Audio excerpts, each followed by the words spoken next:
Magandang oras mga kababayan, mga ka-golden boy. Well, meron tayong bigyan na reaksyon dito na video courtesy ng ating kaibigan sa vlogging. Wala ba kundi sa iyong araw. Okay, kudos kay sa iyong araw at pakibisita na rin sa kanyang channel kung hindi niyo pa na bisita. Magaling na vlogger sa iyong araw. Alright, meron siyang sinabi dito, nakaharap niya sa kanyang research, na si VP Sara ay nabigla si VP Sara dahil pati utang ng kanyang ama na si Digong ay nabayaran na pala ni PBBM bago pa lang. Di ba kasi sa 6 na presidenteng dumaan ay si Digong ang pinakamalaking utang. 7 trillion ng utang ni Digong lahat-lahat. At kahit pagsamahin yung 6 na presidente, ang utang ng 6 na presidente nasa 7 trillion lang din. Kaya grabe talaga ang laki ng utang ni Digong. Binayaran ni PBBM. Kaya sa detalye ng video ito ay narito ang ating kaibigan sa iyong araw. Siguradong magugulat din si VP Sara dito dahil PBBM, binayaran na ba ang utang na iniwan sa nakaraang administrasyon? Pero bakit 60 trillion ang utang natin? At wala din tayong makikita.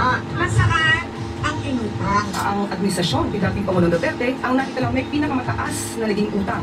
Ayun, so yung sabi ni VP Sara, utang ng utang daw si PBBM, wala daw siya nakita. Kay Digong may nakita ba siya? Yung build na, ay nako, bumabagsak yung mga tulay. Kay PBBM, ang laki ng gasto natin dahil sa Armed Forces Modernization. Ang daming binili natin, billion-billion kasi ang mga helicopter na yan, bilyones ang halaga niyan, mga jet fighter, at baka by next year ay meron na tayong submarino.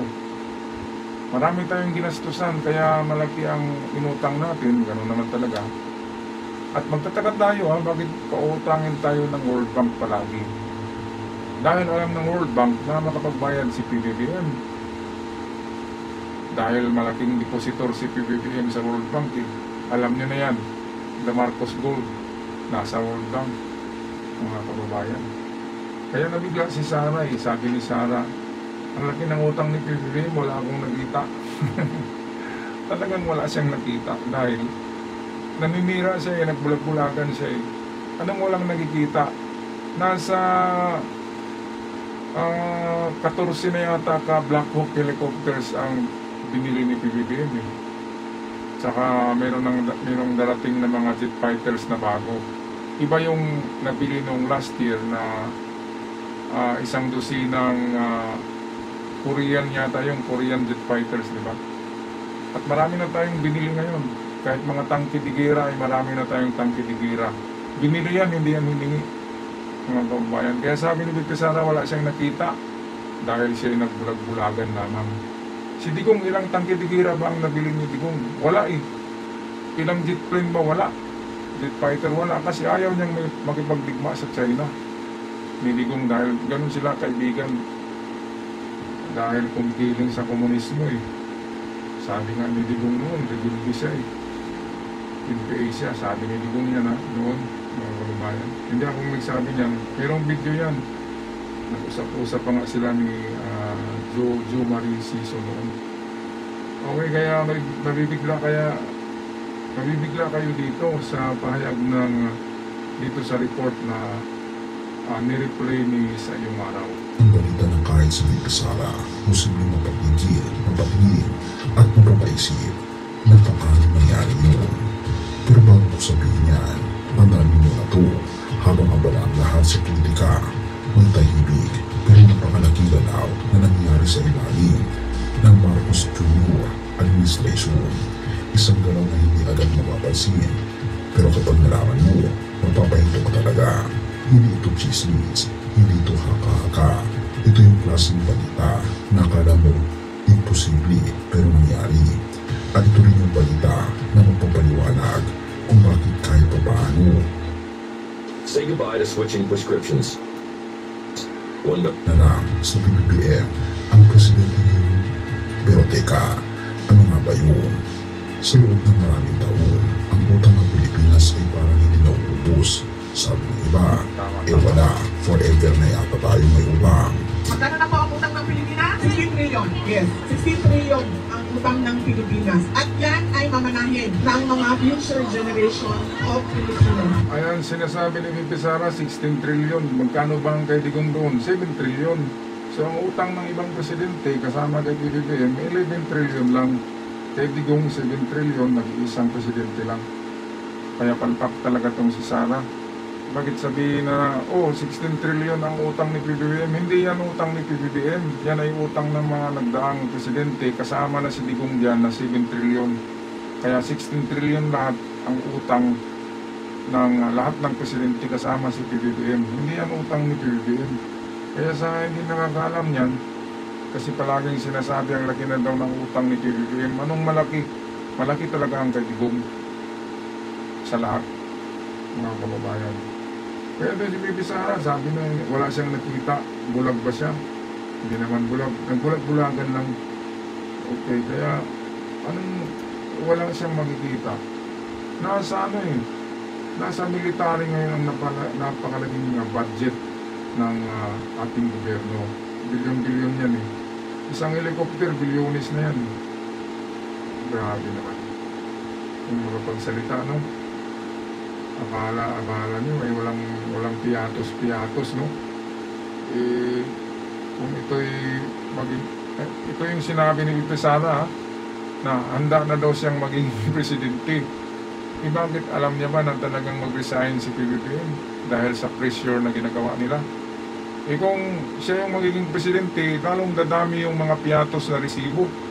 Di ba, Vice President, marami na nga eh. Meron pang mga tutunggang, mga barbecue gang, kung anong mga gang doon na mga grupo, di ba? Meron pang chichirya, di ba? Meron pang mga kamote, mga banana queue, ang dami-dami. Kaya ay nako, mga kababayan, magising na kayo sa hindi pa nagising dyan. Hoy, gising! Okay, so patuloy tayo dito. Nasa ng karamihan, habang ang ibang bansa lumubog sa utang, ang Pilipinas biglang iba ang takbo, unti-unti, tahimik, sigurado, parang may sinusunod na maingat na plano. At dito napapasok kung bakit nabuburat si VP Sara, kaya huwag kang bibitaw. Ang administrasyon ni dating Pangulong Duterte ang nakita lang may pinakamataas na naging utang na umabot ng 12.79 trillion as of June 2022. Ayan, hindi lang pala 7 trillion, huli ako sa balita eh. 12 trillion na pala eh. Nang mag-2022, 12 trillion ang utang ni Digong. Grabe naman, ang dami pala. Akala ko 7 trillion lang eh. Pababa ang utang. Yes, tama ang basa mo. Ayon sa Bureau of the Treasury, bago matapos ang 2025, bababa ang total outstanding debt ng bansa. Ayan, so good news. Bababa ang utang natin. Sa lahat ng presidente, sa history ng mga presidente sa Pilipinas, tanging si PBBM lang ang nakapagbayad ng isang taon na utang ng Pilipinas noong 2024. Iba nagbayad siya noon, pinayaran niya yung buong utang ng Pilipinas sa isang taon lang. Isang taon lang na utang sa termino niya, binayaran niya. At ngayon ay nagbayad na naman pala. At pati yung utang ni Digong, ang laki-laki pala ng utang ni Digong, akala ko 7 trillion eh. 12 trillion ayon kay 12 trillion ayon kay itong magandang Claire Castro. Na inisyuhan nila ngayon si Claire Castro si Robin Ood ang na-assign na maninira kay Claire Castro dahil sa mga trolls. Kasama na ako dyan trolls daw ako Sa mga nakakalam sa akin, nag-umpisa ang ating channel sa Treasures, sa mga gold, sa Marcos Gold, sa treasure hunting, sa Yamashita Treasures. Yun ang umpisa ng channel na The Golden Boy. Kaya hindi ito, it's trolls. Diba? Kasi nag-umpisa tayo sa... Ang trolls ay walang umpisa yan diretso na yan. Banat na banat ka agad. Ang ano ng mga trolls, yung history ng kanilang vlogging, kung panoorin nyo, puro paninira. Eh, sa atin, i-search nyo yung mga nakaraang 5 taon ko na video ay about Marcos Gold and Treasures. Kaya totoo tayo na tao, hindi tayo trolls, hindi tayo computer, hindi tayo binabayaran. Sabi nga ni Atty. Claire Castro, mga organic na tao yan, totoong tao yan, hindi yan mga computer. kaya tuloy na isasara yung Golden Boy ko eh. Dahil trolls ako, yun ang record ng taga-China eh, ng mga vloggers. Na trolls daw ang Golden Boy. Kaya tuloy ang YouTube naniniwala naman kasi marami ang nag-report na trolls ng China. Ay naku mga kabayan. Kaya supportahan nyo itong channel na The Art Lover Millennials. Diyan ako nag-upload palagi kasi wala nang revenue sa The Golden Boy. Dito sa Golden Boy, nag-upload lang ako once a day or every other day para patuloy pa rin ang channel. Baka maawa ang YouTube, maawa sa atin na ibalik ang monetization ng channel na to. Kaya need your support dyan sa mga kababayan natin sa labas. Need your support. Pwedeng padala kayo ng mga stickers or kung ano-ano man, di ba? Na pwedeng pang gasolina natin para maka-mobilize naman tayo. Kawawa ngayon ang sitwasyon natin dahil yung channel, malaki ang subscribers ng channel eh. Wala ni isang piso mga kababayan dahil yan sa Chinese trolls na bumabanat sa ating channel. Yung isang ang kaibigan natin si Nico Valdivira ay mukhang nasara na yung channel niya eh, na press 1 dahil din yan sa kagagawa ng mga Chinese trolls.